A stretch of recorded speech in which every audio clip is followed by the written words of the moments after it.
Second part. Earlier demands of the revolution. In the case of Daraa, for example, one of the problems was that, following an international environmental agreement, the government banned drilling water wells in the city. This isn't a bad bill in itself, except for the fact that Daraa is an agricultural city with no other sources of water. The government never supported the farmers or provided new means of irrigation, especially since a severe drought had hit the area. Bribery became omnipresent in the city. Some farmers would pay the secret intelligence or the mayor a couple million Syrian lira to drill a well. This created a huge problem for the locals, who began to gradually lose their main source of income. Add to this the issue of youths being detained in the city, and you get the perfect recipe for a revolutionary hub. After that, the people were seeking for demands, not to change the regime. They were seeking for a negotiation with the regime. I can refer to the paper that was made by this Council of Horan families. There are 10 points about the release of the children, fire the mayor of Horan, let people make wells inside their lands, kind of demands like this. So actually, we're not talking about revolution, but we're talking about social movements. Before this, the social movements were dead in Syria. There was nothing actually happening. No one made demands. No one spoke up. People just lived their lives with shitty conditions. So we think it's an important movement to use it and transform it into revolution. I still remember my friends from Haran inside the university. They told me, look, this is not revolution. This is something special between us and the state.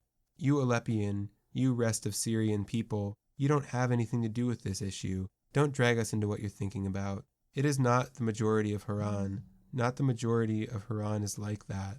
But the official speech of this city was like this. It is not revolution. It is some conflict between us and the city, and we will solve it as soon as possible. Could you continue from this point? Are we talking about how at the beginning of the revolution, the demands were not really revolutionary, as much as it was for social reform, or is this what you're talking about? Yes, exactly. It wasn't a revolution. It was, we noticed that we were alive now, that we could do something. We could demand, we could protest, but it was not revolution. Until April, the 18th of April, the morning when the main square in Holmes was occupied. At night, the secret police blockaded the square and gave people half an hour to empty it completely. Those who chose not to leave were killed, all of them. We still don't know exactly how many. Hundreds. It was a Monday. The next Friday, people demonstrated under the name the Good Friday. It was Easter. It was like a message. We are not racist. We are not just Sunnis. We consider this day as a national day. On the other hand, online, in the virtual world, the revolution began with a specific date, the 15th of March. I am talking here about the virtual world. At the beginning, the names of the Fridays were national, revolutionary names that did not divide people or categorize them by distinct identities. After that, they had begun to give Islamic names with radical Islamic concepts, like jihadist and stuff like that. So with the Good Friday, we, like most of the country, even Aleppo, Damascus, were involved in this Friday, and went into the street to protest against the regime. And in Holmes, at that point, they demanded the downfall of the regime. This was the biggest moment of, now, it's so serious. Holmes became the center of the struggle. Holmes, because it was the responsible city for this demand. We accept what Holmes went through, we as other cities. So this request moved from Holmes to all the rest of the country. All the people now don't demand to make some kind of reform with the regime. Now we know that the regime will never listen to us. It will never reform or make any promise. So at this point we say, the Syrian media is lying. The regime is lying. We cannot trust the regime. I think, was it you who explained this point before? Like, that there was always a new center? Maybe you can explain it again. Okay, so like A said, the first demands to topple the regime were in Homs, and after that there were huge demonstrations taking place in Homs, and whole neighborhoods that were liberated from regime presence. There were only the civilians living there and self-managing the whole neighborhood. So we felt like Homs took a central role in the revolution, because they made the largest sacrifices. A lot of people were killed there. They were organizing large demos, they were trying to even, I don't know, you could say there were a lot of activities taking place there. At the beginning, there weren't many cities involved in the struggle still, so we felt like Holmes was the center, the central city in the struggle. So everyone was talking about Holmes. Holmes was like the capital of the revolution for a long time. So every time the regime would enter the city and reoccupy a neighborhood that had been liberated, we would feel like a part of the revolution was being lost. We'd feel very disappointed. We'd feel conquered by the regime, that we became weaker. And this is because we put such high hopes on a specific city, and we really gave them more responsibility than we should have. I mean, no one should hold such a huge responsibility on their shoulders. But also, not just us. Yes, but them also not. No, also not just them. We're talking about media too. We're talking about Al Jazeera. They focused on this city, and they made stars like Khalid Abu Salah, like, what's he called? Goalkeeper. Al-Sarut. Al-Sarut, yes. We've got like stars from this city. Revolution stars from this city. And the thing that happened was people in Holmes started at some point exaggerating what they were doing. Even exaggerating the total number of people who actually died in order to keep this role that they are the ones who sacrificed themselves. They are the capital of the revolution.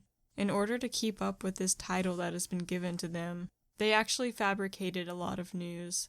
And this cost the revolution to lose a lot of credibility in the eyes of even other Syrians who were hesitant about joining the revolution or not, because they saw the regime lying, but also the opposition. So they are not really that different from them. And this is what happened. Different areas, like even small villages and homes, Kiser, were opposing for months, and they kept resisting, and this village also became a star. And everyone was like, they will never fall, and we will keep struggling. Even people who aren't really there, you know. And actually, the regime did conquer it, because of course it has many, many more soldiers, and more weapons and everything. The whole revolution lost. Instead of everyone trying to organize within themselves, and standing in solidarity with this city, or with that village, and saying even if this village, even if we lost here, we are still strong there, and we can keep going. The revolution is not Holmes. The revolution is everyone. We didn't do this. We were always very emotional, which was the negative side. We were always sad, always felt like we aren't going anywhere, like the regime was too strong and we couldn't keep up with what it is doing to everyone. So, centralizing the revolution in specific areas of Syria has really cost us a lot on many levels. On the level of credibility, on the support that we got from others who aren't involved, and even the sentiment and the energy we had towards the revolution. Because with each failure, we felt weaker and weaker, to the point that we felt that we didn't have any more energy, that we didn't have any strength, that perhaps we couldn't fight the regime. Maybe it was a mistake to begin with. Yes, this is true. And we never made a plan to go and occupy Damascus, which is the most important city. If we had occupied Damascus and made a lot of trouble in Damascus, that would have been a huge damage for the regime, more than in other cities. So people preferred to go with their villages, with their cities, to say to other cities or to say to other people, we are here, we support you, to make solidarity with other cities, you know, rather than to focus on what was the goal of this protest, what was the goal of this demonstration. Yes, I understand. It was important to be in one's village, or in one's own streets, in one's own neighborhood, to say what you want to say, but we needed these people in a specific place, not in their own place, because it was not helpful for the revolution to make demands in these villages. So what happened at the beginning of the revolution was civic, without weapons, without power.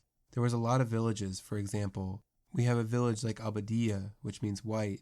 We know about what happened there. The intelligence forces went there, and they arrested the whole village.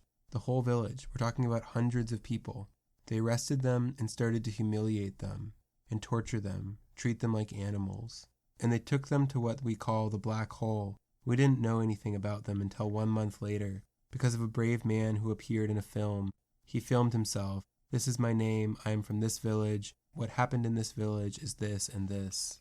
Yes, because I think what was really important was that the police, they're all police to me, they were stepping actually on the bodies of people.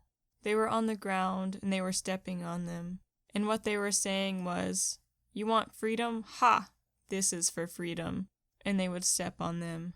So what really was infuriating the regime was this, that the regime felt it has subjugated people to the point that it was impossible for them to imagine a different kind of world, a different kind of... Yes, and this is also what made the situation more religious, because in these videos, they don't just say, "You want freedom, ha!" They say Bashar al-Assad is your God, and this made the situation more radical religious for people to defend. No, fuck you, Bashar al-Assad, Allah is my God. I don't pray, just for Allah, so on, so on. When the video was aired on TV stations, the regime denied it happened in Syria, and they said it happened in Iraq when the American army was occupying. No, it was not the American army, actually. Peshmerga. Ah, Peshmerga. So one of the people whose face was shown in the video, he went out on camera, and he said, "My name is this, and I was there, and this happened in Syria." This was because for the first time you could see someone from the incident who came out to speak and to confirm what happened. And it was really brave what he did in that period, because one day after that they arrested him, and until now he is still in prison. We don't know anything about him. I mentioned about why don't we go to Damascus instead of protesting in our villages, in our countryside small cities. There were only 2 attempts to occupy Damascus, made on the countryside of Damascus. For example, what happened in Cairo, it was not just the population of the people of Cairo who were protesting in Tahrir Square. All Egypt was there. All Egypt came from the countryside, from faraway cities to Cairo to protest in Tahrir Square. And that never happened in our case. A lot of people went to Hama, for example, but we didn't have a plan to go and occupy Damascus. I don't know why. And that cost us a lot. If we were focusing on Damascus instead of dividing up our power in the whole country and call for help, people in Daraa, they shout for, "Where are you, Aleppo? Where are you, Damascus? Where are you, Tartus?" And people made invitations through demonstrations. We imagined that the whole country should protest at the same time. And it was a really hard task. We were not organized enough. We had hard conditions. The regime was violent. So the goal we put in our imagination to protest in the main squares in the whole country at the same time, it was kind of dreamy and not realistic at all. But just to make it a bit more clear, first, we're talking about the mistake of centralizing the struggle, and then we talk about how we all have to go to Damascus. But this would also be a centralization of the struggle, no? Yeah, it is kind of centralized, but it would be understandable for me. If we destroy Damascus, the whole regime would be destroyed. But the regime has no interest in Holmes, and it already destroyed it, but it will never do this in Damascus, because it is the main point of power for the regime. And there is something else, because a lot of these demonstrations that were taking place across Syria were taking place in areas which had no regime presence anymore. So people were it was becoming a tradition that every Friday or every day, people would go in the street and demonstrate, but nothing was going from there. They weren't building on this. They were just repeating the same thing. And what we are saying is, if these people and all of us really came up with a plan to occupy a quiet city, a still city, like Damascus at the time, it would have cost, even if we didn't demonstrate, if just a lot of people would go there, because they weren't going to stop people from entering the city they don't know. If a huge number of people would have just gone there, they would have been just walking around the streets without doing anything. If we had just came up with other means of struggle, other than demos, because either it wasn't working, because people were just getting killed, and then repeating the same thing over and over again, or it was already dead. I mean, if we are demonstrating for the regime to leave this city to go somewhere else, we've done this already. So we aren't putting anything at risk, we are just repeating the same thing. So instead of this, we should have come up with a different way of fighting the regime, in its castle, in Damascus, or even in Aleppo if people would just go to a big city where we had a lot of problems of media coverage. It would be a shock to the regime, because it would never imagine that big cities like Aleppo or Damascus, would revolt. But if people were demonstrating in small villages, in small cities that didn't have regime presence anymore, if they just had moved to another big city and they would there, because first of all, it would shock the regime, and second of all, other people would see. Because these people were really afraid.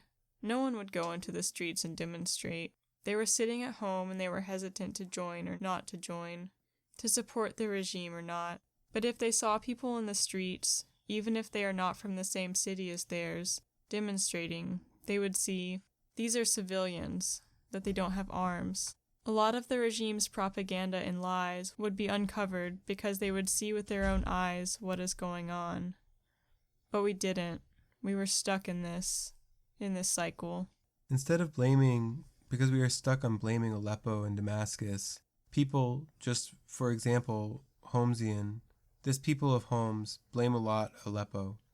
Where are the people? Where is the support of Aleppo? And that has enforced a couple of ideas about localized movement. And you are responsible for your city. If I am from Aleppo, I am responsible for what will happen in Aleppo.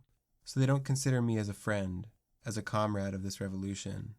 They will blame me for my failure to make this city move in solidarity with the other cities. Instead of doing this, come to Aleppo and let's do something here. It's not my city. Just forget these fucking ideas like my city. It's stupid. Fucking cities. The whole country is for us. So it is still these kind of walls, like I'm from Aleppo and you're from Idlib, and that enforces this idea, and people were becoming so proud about, I am from Holmes, also about centralizing the struggle in Holmes. I have cousins, they are not from Holmes, but they started to say, I am from Holmes. Really, it's like that. We have a village that belongs to the Assad family, which is called Al-Qardaha, so anyone who wants to make an authority on people, he will say, I am from Al-Qardaha, and the other man would be very afraid of him. So it became like this. I am from this village. In this village, we are. Yes, it is a tribal mentality, I think. No one felt like we had a common enemy, and this would abolish all the walls we have, all the barriers, and the sense of belonging to certain groups that have discrimination against another group. We always felt constrained by these affiliations. So this is, if we are talking about the civil struggle, the peaceful struggle at the beginning of the revolution. This is what really was holding us back from getting to the next level, from innovating new means to fight the regime, new tools, and not just to keep using the same ones when we saw that even if it had effect, it was a little effect, and it was very slow. It was slower than we imagined. Because the thing is that when we saw the Egyptian and the Tunisian revolutions, we thought that it would be that easy. If we could just get to a square and occupy it, and people would see that we were peaceful, that we didn't have any weapons, and that the regime keeps killing us and keeps bombing us and everything, the whole world would stand with us, and the regime would be in such a shame that it would leave. But it wasn't like that. Firstly, it was very hard to do that, and second of all, this may have worked on a short term, but as time progressed and violence escalated, and we had never changed our tools, because I don't think we knew what else to do. We didn't have any former experience in the matter to help get us out of this hole that we had dug ourselves into, because we had this preconceived picture of what everything would be like, and when the things that happened didn't meet our expectations, we didn't change anything. And this is where I think everything started to collapse. Yes, and when the Libyan Revolution started and the NATO decision was adopted, the new flag rose in the name of the Syrian Revolution, and it was not a decision of, they start people and one of them, we start with that talk like, this flag, old flag, is an Arabian flag, because it is the flag of the Arab United Nation between Syria and Egypt, which was declared by Jamal Abdel Nasser, so it is not the Syrian flag. We should use the Syrian flag, and this is a historical flag. We should change our flag. What a silly thing we were discussing. Why did we put another struggle in this society? Because we were failing in the... Because we're thinking to generate the same thing as in Libya. Because the same thing happened in Libya. They had two flags, the green one and the old one. So we wanted to simulate the condition, and after 1 week we were seeking for NATO, and we called this Friday... foreign intervention. Yes, after what happened in Libya, we started thinking that a foreign intervention in Syria was possible, before we didn't. And so we thought, if we are failing on a local level, maybe a foreign intervention could solve our problems. That the regime was too violent, too strong for us, But maybe if, the Western countries in America, if they could come with their big drones and they would drop bombs and the regime would leave. Now we're seeking for, also in the demonstrations, we're seeking for help from the Islamic world, from the Arab world. And we created such a thing like, where are you, Muslims? We made an official invitation for Muslims to come here and declare jihad. Yeah, and when they did, they said, fuck you, Muslims, get out of our country. Yes, and even when we're being subjugated under different names and with different types. When the Free Syrian Army entered the city of Aleppo, and people were starting to criticize its wrongdoings, and were saying that they are doing this, they are doing that, and it's not good, and that they should change their behavior. We tried to communicate with them, and then people are stating, what are you doing? They are putting their lives at risk to save you, and what are you? So people started becoming like the lovers of other dictators, under other names, but they returned to their old selves when they accepted that people would treat them in as slaves that don't have an opinion, that don't have freedom to decide, just because, I don't know. Oh, because they didn't take enough risk. They didn't risk their life.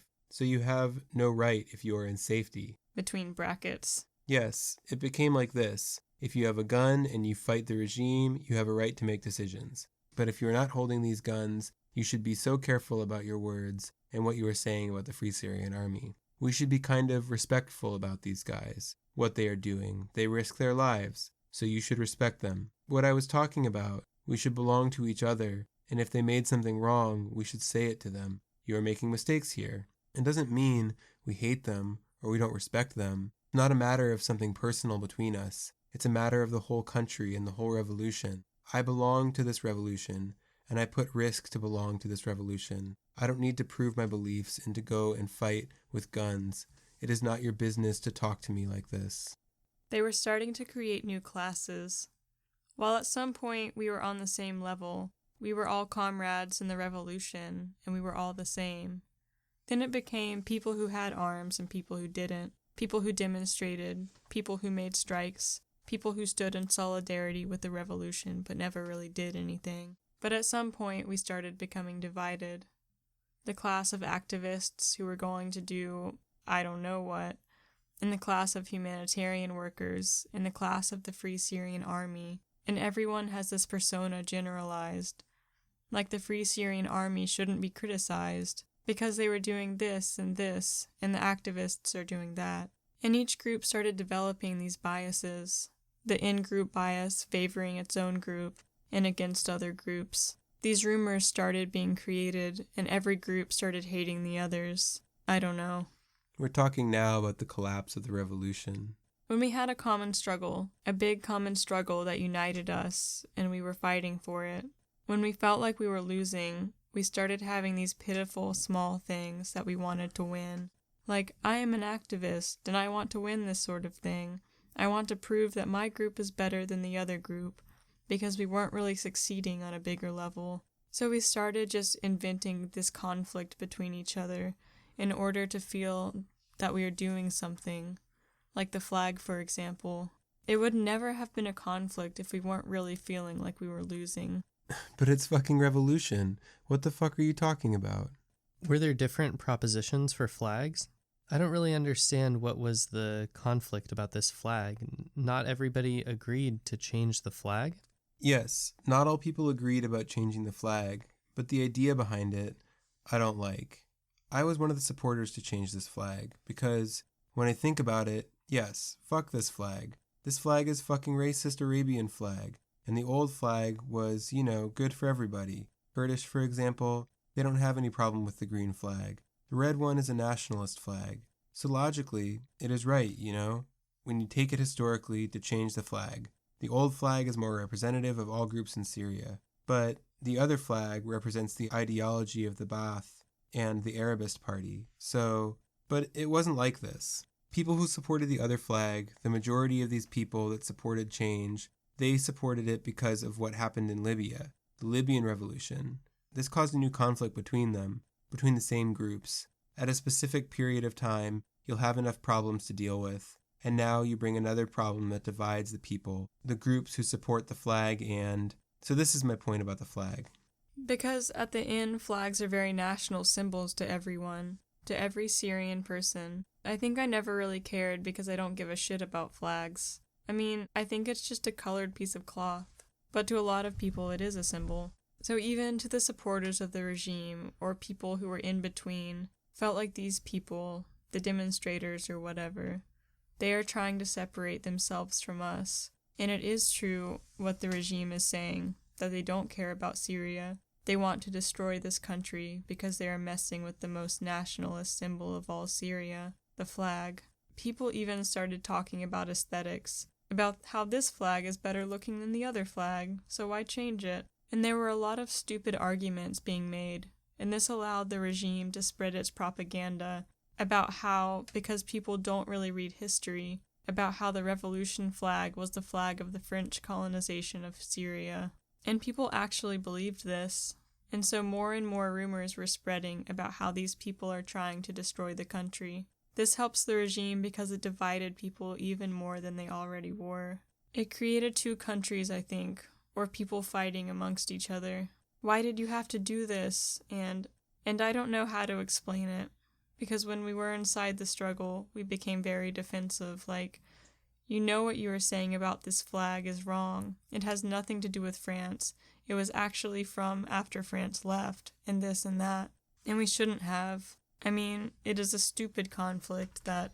Yes, those are fake arguments. It's a fake struggle. So you see how something really small can end up. And people started hating the old flag. They even took it from... They started burning it. Yes, and now you don't remember about how we bring this flag inside Hamas Square. Because during the revolution, people took the red flag and there was no problem with it, and they treated it as a holy flag. But this changed. What's next? Compromises. As which groups? Who are we? Okay, like at the beginning of this revolution, there were limited the religious slogans.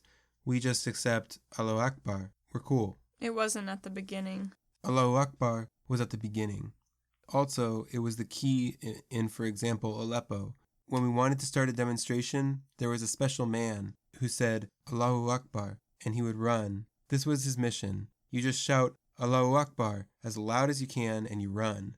So it's okay, but it was not the main slogan, so people just said it at the start of a demonstration to say, we are here, and it was okay until then. But what was happening after is that the people started to change all the slogans, which have to do with the freedom, dignity, and economist issues, and the demands of what we want were replaced by religious slogans, like our leader forever is Muhammad, and he is the leader of our revolution. Okay, great, now we lose Christians and a lot of atheists for this revolution. And a lot of friends started to talk with me. Now, you became a Sunni. We thought you were an atheist. What happened to your values? You're supporting these people saying this kind of shit? I was trying to explain. No, they are not mean. They are emotional. They are under pressure of violence. And it was true. People started to talk about these religious things after violence escalated, after the regime started to challenge the holy God of Islam. So the army wrote on the walls, our God is Bashar al-Assad, and you should pray to Bashar al-Assad. So we got many videos during the revolution of someone being tortured,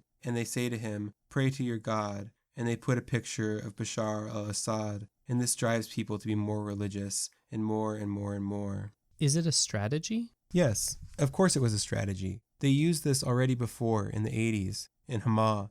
They used the same way, and this is the same methodology of the regime. And we knew this. But what can we do in this situation? How can we react? We felt if we just keep standing beside the people and go with them and say the same shit they say, and after that, we will make discussions with them. Okay, let's be more logical people. Let's calm down and think about what the regime is trying to do with us. But actually the task was much harder than what we can do about it. These videos, we started to, if we can stop these videos to be in hands of people. These videos of people being tortured? Yes, but it was impossible because Al Jazeera and Al Arabiya were showing them on large-scale media. They were also part of this because their policy, their strategy was actually to accentuate how other sects and other religions weren't taking enough participation in the revolution, how it was a kind of Sunni revolution, and how the regime is a sectarian Alawite regime. And it's not that he's indiscriminately trying to kill anyone that stabs in his back. No, it was systematic to target specific groups. And they were funding more religious groups with arms, with money. And they were trying to play on this card because it is really Sunni, Qatar, and Saudi Arabia.